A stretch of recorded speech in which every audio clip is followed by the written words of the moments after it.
안녕하세요. 시크릿 지니입니다. 오늘은 시크릿 B 시간인데요. 시크릿 B 시간에는 사회 각계각층에 계신 리더분들을 모셔 삶의 지혜를 들어보는 시간으로 마련하고 있습니다. 여러분들 요즘에 많이 더우시죠?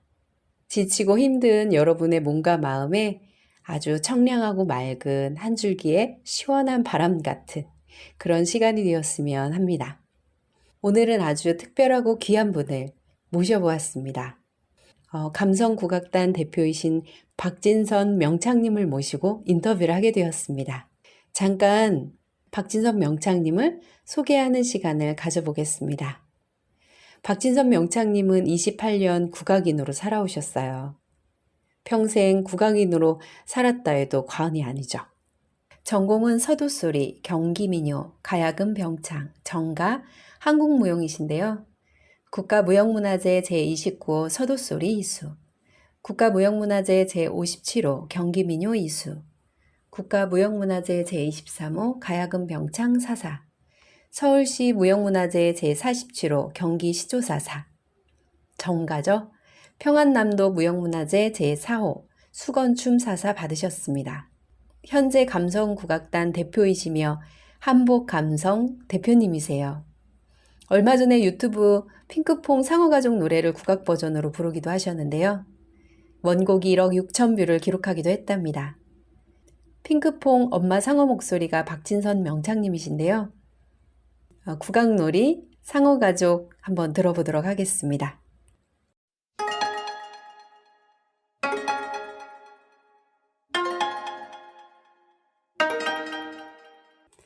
너무 신선한 상어가족 국악 버전이죠? 이번엔 잠시 박진선 명창님께서 부르셨던 김옥심제 매화타령을 들어보고 인터뷰 본격적으로 시작해 보도록 하겠습니다.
일정이 바쁘실 텐데도 불구하고 흔쾌하게 인터뷰 승낙해 주셔서 먼저 감사 말씀 드리고 싶었어요. 시간 내주셔서 다시 한번 감사드립니다. 우선 시크릿 버킷리스트 청취자분들께 인사 말씀 부탁드릴게요. 안녕하세요. 시크릿 버킷리스트 청취자 여러분. 만나 뵙게 되어 반갑습니다. 저는 전설의 소리꾼 김옥심 선생님의 덕후팬이며 국가무형문화재 제29호 서도소리와 제57호 경기민요 이수자인 박진선입니다. 저는 현재 감성국악단과 한복감성의 대표로서 대한민국의 전통예술과 한복의 아름다움을 알리고 있습니다. 감사합니다. 핑크퐁 국악놀이 상어가족 1100만 뷰 먼저 축하드려요. 국악 버전으로 들어보니 참 신선하게 다가왔는데요. 요즘 국악으로 아주 힙한 세계적인 그룹이 바로 이날치와 앰비규어스일 텐데요. 이분들 때문에 국악에 관심이 더욱더 높아지고 있는 것도 사실인 것 같습니다. 하지만 저도 한국 사람이지만 솔직히 국악에 대해 아는 게 거의 없어 명창님과 인터뷰 준비하면서 참 부끄러운 생각도 들었어요. 이번 시간을 통해 국악에 대해 조금 더 친근하게 알아가 보고자 마련해 보았습니다. 명창님은 국악을 28년간 하셨는데요. 평생을 국악을 하며 살아오셨다고 말할 수 있을 정도로 아주 긴 시간을 국악과 함께 하셨는데 어떻게 처음 국악과 만나게 되었고 평생 업으로 해야겠다 생각하시게 되셨나요? 저는 어릴 때부터 춤과 노래에 관심이 많아서 예술가로 살고 싶다는 생각을 많이 했는데요. 초등학교 때 한국무용부에 들어가 전국 무용경연대회에서 부채춤으로 상을 탄 적이 있고요. 이후 중학교 3학년 때 대금을 취미로 하셨던 담임 선생님의 권유로 국악고등학교로 진학해서 신입생 오리엔테이션에서 선배님들의 공연을 보고 민요를 전공해야겠다고 마음먹게 되었습니다. 어머니께서 민요를 좋아하시기도 하셨고요. 국악고등학교에서 소리, 춤, 악기를 배우면서 국악의 엄청난 매력에 빠져들게 되어 이렇게 멋진 전통 예술을 평생 할 수 있다면 얼마나 좋을까 생각하며 살아가면서 어떠한 역경이 있더라도 나는 이 소중한 전통 예술을 포기하지 않겠다는 생각을 하게 됐고 이 귀한 전통을 많은 이들에게 알려야겠다는 사명과 일념 하나로 지금 여기까지 오게 되었습니다. 박진선 명창님께서 수련하신 내용들을 읽어보았는데요. 정가, 경기민요, 서도소리, 가야금 병창과 한국무용을 전공하셨다는 내용을 읽었습니다. 잠시 국악에 대해 잘 모르는 청취자분들을 위해 이수받고 사서받으신 정가, 경기민요, 서도소리, 가야금 병창, 한국무용에 대해 소개 부탁드려도 될까요? 제가 전공한 것들을 중심으로 다양한 국악의 장르와 더불어 제 소개를 해드릴게요. 저는 4가지 소리와 3가지 춤을 이수받고 사사받았는데요. 첫 번째 소리로 국가무형문화재 제57호 경기민요를 2005년에 이수받았습니다. 경기민요로는 제5회 전국국악경연대회에서 민요 명창부문 최우수상을 수상하였고요. 흥겨운 특징을 가진 경기민요의 대표곡으로는 노랫가락, 창부타령이 있습니다. 두 번째 소리로 국가무형문화재 제29호 서도소리를 이수받았습니다. 서도소리로는 제15회 전국 서도소리 경연대회에서 명창부 은상을 수상하였고요. 구슬프고 애절한 음색이 특징인 서도소리의 대표곡으로는 수심가가 있습니다. 세 번째 소리로 서울시 무형문화재 제47호 경제시조를 찾아받았는데요. 경제시조는 정악 중 성악곡인 정가에 해당되는 장르입니다. 전통 성악의 한 갈래인 정가는 아정한 노래라는 뜻으로 가곡, 가사, 시조 등의 성악곡을 말하고요. 정가로는 정가의 어머니로 불리우는 김월아 선생님을 기리는 제5회 월화 전국 정가 경창대회에서 김옥심류 조선 건번제 12가사 중 수양상가를 불러 최우상을 수상하였습니다. 네 번째 소리로 국가무형문화재 제23호 가야금 병창을 사사받았습니다. 가야금 반주에 맞춰 노래를 함께 부르는 것을 가야금 병창이라고 합니다. 그리고 어렸을 적부터 우리 춤에 관심이 많아 춤을 사사받았는데요. 평안남도 무형문화재 제4호 수건춤, 흔히 살풀이라고 하죠. 그리고 북을 메고 추는 북춤과 서서 추는 춤인 입춤을 사사받았습니다. 저는 예술활동과 더불어 교육활동을 병행하였는데요. 중고등학교 음악교사 15년, 국립국악원, 유치원, 초등학교, 국악학원, 문화센터 등에서 20년의 교육 경력을 가지고 있습니다. 올해 들어 2021년 무형문화재 징검다리 교실로 화성 반월초등학교 민요부 꿈나무들을 가르치고 있어요. 감사합니다. 선생님께서 언급하신 수상 경력 이외에도 공연 경력도 또 굉장히 많으신데요. 제가 찾아본 바로는 2002년 문화관광부 주최 한일 정부 간 국제교류 일본 순회 공연도 하셨고 2009년 소리극 은주 이야기에서 은주 역을 맡기도 하셨고요. 2016년 한불수교 130주년 프랑스 파리 페스티벌 단독 초청 공연 및 심사위원장도 하셨네요. 그리고 KBS 국악한마당, 열린음악회 등 공신력 있는 곳에서 많이 공연도 하셨네요. 제가 찾아보니까 서도소리는 황해도와 평안도 지역에서 발달한 우리의 전통소리를 의미하며 1969년 9월 27일 민요, 잡가, 입창, 시창 등 관서지방의 소리들을 대한민국 국가무형문화재 제29호로 지정했던데요. 명창님께서 이 서도소리 전승자라고 읽었습니다. 서도소리를 처음 접하게 된 계기가 있으실까요? 그리고 왜 서도소리에 유독 관심을 갖고 수련해야겠다고 생각하셨나요?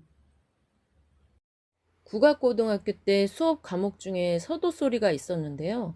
국가무형문화재 제29호 서도소리 인간문화재이신 김광숙 선생님께서 저를 보시고 서도소리 해볼 생각 없냐고 권해주셨었어요. 그런데 그때 당시에는 경기민요를 전공으로 공부하고 있었기 때문에 다른 것을 할 엄두를 내지 못했거든요. 그 뒤로 2009년 국가무형문화재 제57호 인간문화재 이은주 선생님의 일대기를 다룬 미수기념 공연 소리극 은주이야기에서 주인공 은주 역을 맡아 공연을 하였는데요. 그때 제가 부른 마지막 독창곡이 서도소리의 대표곡 수심가였습니다. 공연 연습을 하면서 서도소리의 매력에 빠져 고등학교 때 김광숙 선생님께서 서도소리를 해보라고 하셨을 때부터 했으면 너무 좋았겠다는 생각을 많이 했었는데요.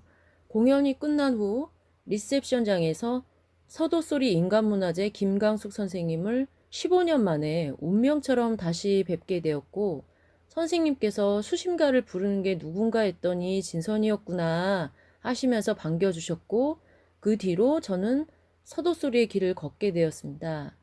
2009년은 제게 뜻깊은 해이기도 합니다. 서도소리에 본격적으로 발을 들여놓은 해이기도 하고요. 한국문화재보호재단 젊은 예술가 내일의 명인들로 선정되었기 때문입니다. 박진선 명창님의 또 다른 전공이 경기민요인데요. 경기민요란 서울 경기지방을 중심으로 전승된 전통 소리이며 여러 지방의 고유한 음악 혹은 소리들이 한양, 서울에 모여 서울식으로 재탄생하는 과정을 거친 것이 경기민요의 한 특징이라고 합니다. 경기민요는 서도소리와 세부 장르의 유사성이 많이 보이는데 고려시대 이후 잦은 교류 때문이라고 하네요. 그렇지만 경기민요 자체의 경쾌함과 가벼움은 또 그 나름대로의 가치를 갖고 있다고 하는데 제가 공부한 내용이 맞나요? 솔직히 저 같은 일반인들은 서도소리나 경기민요나 다 똑같이 느껴지는데요. 혹시 괜찮으시다면 경기민요와 서도소리의 차이를 느껴볼 수 있는 대표적인 민요 한 소절씩 불러주시면서 특징에 대해서도 설명해 주실 수 있으실까요? 민요는 오랜 세월 동안 입에서 입으로 전해 내려온 민중의 노래를 말합니다. 이 노래를 부르는 이들은 뚜렷한 계보가 있는 명창들이 아닌 삶의 현장에서 묻어나온 소리를 스스로 터득하여 가꾸고 다듬으며 전통의 맥을 이어온 대중인데요. 대중들의 삶으로부터 나온 소리이기 때문인지 민요에는 현장성이 강하게 느껴진다고 할 수 있습니다. 그래서 어디서 어떻게 전승되었는지, 즉 현장의 조건에 따라 가사와 가락, 장단과 빠르기 등에서 차이가 나게 되는 것이지요. 이러한 한국 민요는 전파 유형에 따라 토속 민요와 창 민요로 구분할 수 있고, 불리는 지방에 따라 남도민요, 경서민요 등 지방적으로도 분류가 가능한데요. 오늘은 다양한 종류의 민요 중에서도 경서도 민요의 경기 민요와 서도 민요의 특징에 대해 살펴보도록 하겠습니다. 경기 민요는 1975년 국가무형문화재 제57호로 지정되었으며 2021년 현재 보유자는 이춘희 선생님이십니다. 서울을 중심으로 경기도와 그 주변에서 불리는 민요인데요. 장단은 국거리, 자진타령, 새마치 등이 쓰입니다. 노래만 듣고 경기민요다 라고 할 수는 없지만 과거부터 지금까지 우리에게 자주 들리고 또 어렵지 않게 따라 부를 수 있는 민요에는 경기민요가 많다고 할 수 있을 것 같습니다. 창부타령, 노랫가락, 닐리리아, 도라지타령, 한강수타령, 이별가, 배틀가, 뱃노래 등이 경기민요에 속한다고 할 수 있는데요. 제목만 들어도 알 것 같은 곡도 있고 잘 모르는 곡도 있지만 꽤나 익숙한 곡들이 많죠. 이렇게 우리가 이미 잘 알고 있는 경기민요의 특징은 맑고 투명하다라고 할 수 있습니다.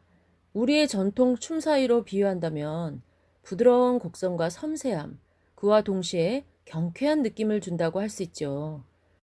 또 급격하게 떨어지거나 꺾지 않고 대체적으로 부드럽고 유창한 창법 역시 경기민요만의 특징이라고 할 수 있답니다. 귀에 익는 노래란 것은 그만큼 경기민요가 많이 들려온다는 것일 텐데요. 경기민요는 듣는 사람들에게 편하고 또 쉽게 친숙해질 수 있는 매력을 제공하지만 경기민요를 제대로 부르는 것은 결코 쉽지 않다고 하니 나중에 경기민요를 듣게 된다면 흥겨운 가락 속 숨겨진 매력을 찾아보면서 들어보는 것은 어떨까요? 들려드릴 곡은 경기민요 중 뱃노래라는 곡인데요. 어기어차 노를 저으며 고기를 잡으러 가는 어부들과 눈앞에 펼쳐지는 바다 풍경을 떠올려 보시면서 감상해 보시기 바랍니다.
서도민요는 1969년 국가무형문화재 제29호로 지정되었으며 2021년 현재 보유자는 김강숙 선생님이십니다.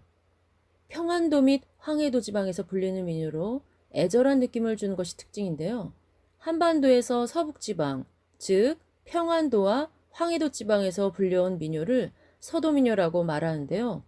이 서도 지방의 민요는 다른 지방 민요들에 비해 기악 반주를 하는 곡이 별로 없고 장단도 일정하지 않다고 할 수 있습니다. 또 오선보로 체보된 곡 역시 드물다고 하는데요. 이는 서도 소리만의 특징인 콧소리와 얕게 떠는 소리 등의 미묘하고 섬세한 소리를 표기하는 것이 어렵기 때문이 아닐까 싶습니다. 또 경기 민요와 다르게 서도 민요는 같은 지방의 민요임에도 평안도 지방의 민요와 황해도 지방의 민요가 조금씩 다르다고 할 수 있습니다. 먼저 음계부터 비교하자면 평안도 지방의 민요는 레음계를 많이 쓰고 황해도 지방의 민요는 라음계를 많이 쓰는데요. 두 음계 모두 처음과 끝음의 골격음은 같지만 사이음의 구조가 달라서 다른 음계로 구분되는 것이라고 합니다. 이렇게 음계가 다르니 각각 대표하는 노래도 다르겠죠? 평안도 지방의 대표적인 노래로는 수심가, 기나리, 자지나리가 있고 황해도 지방의 대표적인 노래로는 산연불, 자진연불, 긴 남봉가, 몽군포 타령 등이 있습니다. 많이 알고 있지만 한 번 들으면 그 매력에서 빠져나오기가 쉽지 않다는 서도민요. 들려드릴 곡은 서도소리 중 대표곡인 수심가이니 이 곡을 통해 서도민요의 매력에 빠져보시기 바랍니다.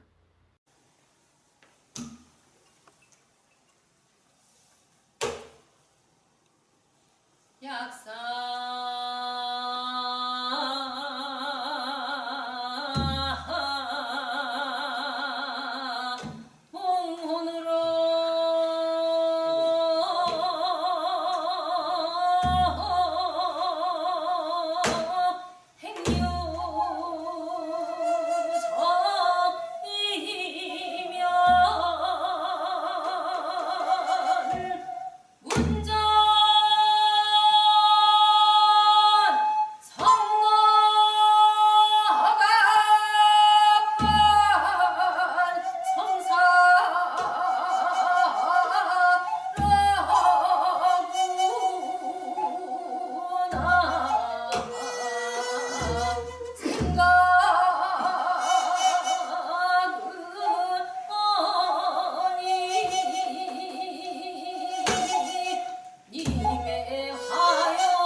간단하게 정리해 보자면 경기민요의 특징은 대체로 맑고 투명하다는 것, 그리고 급격하게 떨어지는 부분이 없다는 것 등을 들 수 있으며, 서도 소리의 특징으로는 콧소리와 얕게 떠는 소리 등의 미묘한 소리가 있다고 할 수 있겠습니다. 경기민요와 서도민요를 합쳐 경서도민요라고 부르긴 하지만 두 민요를 한자리에서 만나보실 수 있는 기회는 그렇게 많지 않은데요. 각기 다른 매력의 민요를 만나보실 수 있도록 감성국악이 특별한 공연 하나를 준비하고 있습니다. 바로 내년 상반기에 진행되는 공연인데요. 이 공연은 한국의 성악을 주제로 경기민요, 서도민요 이외에도 가사, 가야금병창, 시조 등 우리나라 대표 성악곡들을 모두 만나보실 수 있으니 좋은 기회 절대로 놓치지 마시기 바랍니다. 감성국악단 블로그를 통해 공지할 예정이니 참고하시면 좋을 것 같습니다. 저는 물론 현대에 맞게 힙한 국악도 필요하지만 전통 국악이 더 빛을 받고 일반인들의 사랑을 받았으면 좋겠다는 바람을 갖고 있는 한 사람인데요. 명창님께서 생각하시는 우리 소리의 매력은 어디 있다고 느끼시고 왜 전통 국악을 들어야 하는지 전문가 입장에서 그 이유에 대해서도 설명 부탁드릴게요. 산업화된 서구 사회를 따라잡기 급급했던 우리는 서양 음악을 앞선 것, 좋은 것으로 생각했는데요. 국악을 접할 기회는 학교에서도 사회에서도 좀처럼 주어지지 않았습니다. 하지만 어쩌다 듣게 된 피리 소리, 가야금 소리, 한 소절에 가슴 한편이 울리는 순간을 만나게 돼요. 걸쭉한 판소리와 북소리, 장구 소리에 저절로 어깨를 들썩거리게 되고요. 희노애락이 담긴 민요 한 자락에 마음의 위안을 받기도 하죠. 수천 년 동안 이 땅에서 전해 내려오면서 우리의 몸과 마음에 새겨진 우리 음악이 바로 국악입니다. 오랜 시간 모른 채 지냈어도 어느 순간 끌리는 게 한국 사람의 성정을 닮은 국악이죠. 이것이 국악의 매력이라 할 수 있습니다. MBC 생명의 소리 다큐 방송에서 조선시대 우리 선조들이 칠태도에서 풍립송 등 자연의 소리를 듣는 것이 태교에 좋다고 했는데 우리 선조들이 과학적인 장비 없이도 그런 것을 알고 있었다는 것이 너무 놀랍고, 두 번째로 국악인으로서 정악 등 우리 음악이 자연의 재료로 된 악기를 사용하기에 더욱 태교에 좋은 생명의 소리가 많이 들어있는 게 아닌가 하는 생각을 해봅니다. 국악의 우수성에 대한 우리 선조의 지혜가 많이 알려져 소리 공해 속에 빠져 사는 현대인과 우리 아이들에게 큰 도움이 됐으면 좋겠습니다. 방송을 보시면 태아들을 대상으로 모차르트 음악과 우리 정악을 태아들에게 비교해서 들려주면서 예전에 우리가 듣던 LP와 MP3 두 가지로 들려주는 부분이 있는데요. LP는 아날로그 소리로 자연음과 가까워서 인간에게 이로운 소리지만 CD와 MP3는 디지털 소리로서 자연음과 차이가 많이 나서 들으면 오히려 몸에 더 안 좋은 결과를 초래한다는 것입니다. 소개드린 생명의 소리 일부 디지털 음악의 경고편에 나오는 내용이니 꼭 참고하시기 바라고요. LP로 정악을 듣는 것이 가장 좋지만 실용성 면에서는 슈퍼 오디오 CD로 정악을 듣는 것도 좋습니다. 그렇다면 감성 국악은 무엇인가요? 감성 국악은 감성적인 국악을 말하는데요. 예를 들면 국악 반주에 동요를 얹어 부른 핑크퐁 국악놀이 상어가족, 판소리 수군가의 홍대 클럽 버전 범 내려온다, 시조 대신 현대시를 활용한 고 황병기 명인의 국화협회서처럼 국악의 전통과 현대 감성을 접목해서 국악을 쉽게 접하고 즐기게 하는 것이 감성 국악입니다. 지금 선생님께서 대표로 계신 감성 국악의 비전을 말씀해 주실 수 있으실까요? 선조들의 지혜, 정가와 흥겨운 민요와 장단, 그리고 민요의 운율을 담은 트로트 교육을 통해 국악 영재 및 국악 애호가를 양성하는 것입니다. 감성 국악이 국악의 힘, 모차르트보다 더 좋은 감성 국악, 아기들이 더 좋아하는 감성 국악, 엄마와 아빠가 함께하는 감성 국악이라는 슬로건을 내걸고 계시는데요. 그 부분에 대해서도 말씀 부탁드리겠습니다. 최근 우리 국악의 힘을 느낄 수 있는 일이 많았는데요. 방송에서 미스트롯을 통해 국악인들이 두각을 나타냄으로써 국악의 우수성을 일반인들이 더 많이 알게 되었고, 앞서 말씀드린 판소리, 범 내려온다 유튜브 영상이 코로나 상황에서 전 세계 3억 뷰 이상으로 대박을 치면서 가장 한국적인 것이 가장 세계적이다라는 것을 다시 알게 해줬습니다. 감성 국악은 이런 우리 국악을 일반인들이 쉽게 접하고 즐길 수 있게 하기 위하여 국악의 감성을 불어넣는 일을 하고 있습니다. MBC 다큐 생명의 소리로 세상에 알려진 모차르트 음악보다 더 좋은 우리 정악 등 우리 국악의 우수성을 엄마와 아빠들이 많이 알았으면 합니다. 우리 엄마들이 좋아하지 않는 모차르트 음악을 태교로 듣는 일도 있다고 합니다. 모차르트 음악보다 더 좋은 점이 과학적으로 밝혀진 F분의 1의 진동을 가지고 있는 우리 정악의 우수성을 많이 알려서 우리 감성에 맞고 조상들의 지혜가 담긴 우리 음악을 통해 아이들이 건강하고 밝게 자라기를 희망합니다. 이런 취지에서 감성국악의 3가지 구호를 만든 것입니다. 수많은 소리들이 있는데 혹시 가장 좋아하고 사랑하는 소리 제목과 이유에 대해 말씀해 주실 수 있으실까요? 조선 건번제 12가사 중 수양산가입니다. 전설적인 경서도 소리꾼인 김옥심 선생님의 시조 녹음 20여 수가 발견된 것을 계기로 2014년 전통예술 복원사업 과제로 선정된 조선 건번 시조, 기판 시조를 복원, 재현하는 연주회를 시작하여 한국문화재재단 이수자 전승활동 지원 선정 작품으로 선정된 2016년 사계축, 2017년 장안의 소리, 2018년 장안의 소리, 이인을 그리다 연주회를 통해 김옥심 선생님의 소리를 복원하며 김옥심 선생님의 소리와 정가의 매력에 빠져 서울시 무형문화재 제47호 경제시조와 가곡가사를 사사받게 되었고, 정가의 어머니로 불리우는 인간문화재 고 김월아 선생님을 기리는 대회인 제5회 월화 전국 정가 경창대회에서 전설적인 소리꾼 김옥심 선생님의 조선 건번제 12가사 중 수양상가를 불러 최우상을 수상한 곡이라서 그 가치와 의미가 큰 곡이라고 할 수 있습니다.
신이 내린 소리, 하늘도 감동한 소리, 100년에 한 번 나올까 말까 하는 전설적인 소리꾼, 김옥심 선생님의 덕후팬이자 계승자인 박진선 명창.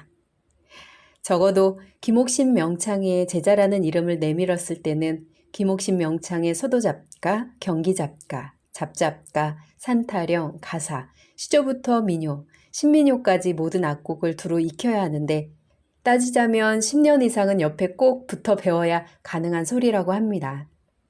그만큼 김옥심 명창님의 소리는 그 어느 소리꾼의 견줘도 빛이 나기에 100년에 한 번 나올까 말까 한다는 평을 받는 것입니다. 박진선 명창님은 잡가, 민요뿐만 아니라 가곡, 가사, 시조에도 적당한 목을 가지고 있는 보배 같은 소리꾼이라는 평을 받고 계시는데요. 박진선 명창님과 김옥심 명창과의 인연은 참으로 깊다고 할 수 있습니다. 우선 김옥심 명창과 소리 절친이었던 국가무형문화재 제57호 경기민요 인간문화재인 고 이은주 명창님으로부터 이른 나이엔 20대 경기잡과 민요를 이수하셨고 김옥심 명창의 제자였던 국가무형문화재 제29호 서도소리 인간문화재 김광숙 명창에게 서도소리를 이수하셨습니다. 여기에 그치지 않고 김옥심 명창과 같은 소리재를 지닌 서울시 무형문화재 제47호 경제시조 인간문화재인 변진심 명인에게서 경제시조와 가곡, 가사를 사사받으셨습니다. 이렇게 김옥심 명창과의 유려하고 유구한 소리를 모두 전승하고 있는 유일한 제자가 박진선 명창님이시라고 합니다. 박진선 명창님을 통해 이 땅에 고 김옥신 명창님의 소리가 다시 올고지 뿌리내리기를 기대합니다. 그러면 국악을 잘 모르는 일반인들이 전통 소리를 좀 더 즐기고 사랑할 수 있는 꿀팁 같은 것이 있을까요? 즐기고 사랑하려면 많이 접해야 합니다. 많이 접해서 일단 소리와 친해져야 해요. 사랑이란 마음은 그 대상에 관심을 갖고 아는 것부터 시작되어 자주 접하면서 그 사랑이 깊어지듯 소리에 관심을 갖고 알아가고 소리를 자주 접하게 되면 자연스럽게 즐기고 사랑하게 될 거예요. 공자의 말씀 중에 아는 것은 좋아함만 못하고 좋아하는 것은 즐기는 것만 못하다는 구절이 있지요. 모든 학문의 이치가 마찬가지일 것입니다. 우선 많이 접하여 친숙해지며 즐기는 것이 배움의 시작이죠. 긴 시간 이렇게 인터뷰에 응해주셔서 다시 한번 감사드립니다. 마지막으로 시크릿 버킷리스트 청취자분들께 하고 싶으신 말씀 부탁드릴게요. 귀한 자리에 초대해 주신 시크릿 지니 대표님께 먼저 감사드리고요. 긴 시간 함께 해주신 시크릿 버킷리스트 청취자분들께 진심으로 감사드립니다. 앞으로 저의 계획은 감성국악을 통해 모차르트보다 더 좋은 감성국악이 세상에 널리 알려지고 김옥심 선생님의 소리가 많은 사람들에게 올곧게 계승되어 대한민국 전통예술의 발전에 기여하는 것입니다. 첫째, 감성국악단 홈페이지, 유튜브, 블로그, 오디오 클립 등 온라인 활동과 오프 활동을 통한 국악 대중화와 대한민국의 국악을 세계에 알리고, 둘째, 한복 감성으로 대한민국의 멋을 세계에 알리고 싶습니다. 내년 상반기에는 감성국악단 정기 공연으로 아름다운 국악을 많은 분들께 알릴 예정이니까요. 많은 관심과 사랑 부탁드릴게요. 감사합니다. 박진선 명창님은 일반인들이 쉽게 국악을 접하고 배울 수 있는 여러 가지 교육 프로그램도 운영하고 계시는데요. 관심 있으신 분들은 카톡 오픈 채팅방과 블로그 등 명창님 SNS 계정을 공유하니 참고해 주시기 바랍니다. 너무나도 귀한 시간, 또 귀한 선생님 모시고 이렇게 인터뷰할 수 있는 기회가 마련돼서 너무나도 감사하고 또 감사합니다. 이렇게 귀한 시간 마련해 주신 선생님 다시 한번 감사드리고요. 여러분들께 한여름의 이 무더운 여름 아주 시원한 한 줄기의 바람 같은 인터뷰였었으면 좋겠습니다. 이상 시크릿 V였습니다.